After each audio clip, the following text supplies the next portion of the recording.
রোজা আইছে 1 মাস হয়েছে, কোনোটা এখনো ব্যাককল টেকল মানাই তারলাম না। বুঝলাম না, আর আশি বেশিও থাকতারি না বাল। দেখিগা কোনোটা নি ব্যাককল টেকল মানাই তারি। এই যে দেয়া চাচা দেয়া যাইতাছে একটা ব্যাককল মানাই, নিরম ব্যাককল মানাই আমি খালি আফসুস করবো সারা জীবন। ও আজকে আমার পোস্টটা অনেক সুন্দর হয়েছে। এই যে বাতি যাইতেছে দাদা। আসসালামু আলাইকুম চাচা, কি অবস্থা? ভালোই আছো না? দিনকাল কিরম কাটতাছে?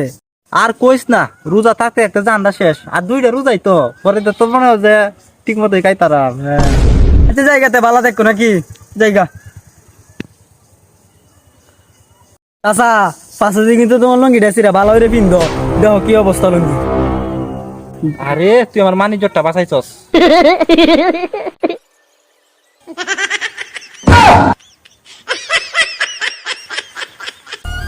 হালার হতে আমার ব্যাকল বানায় গেল, পরের দিন দরাম রে চাবায় খাই এলাম।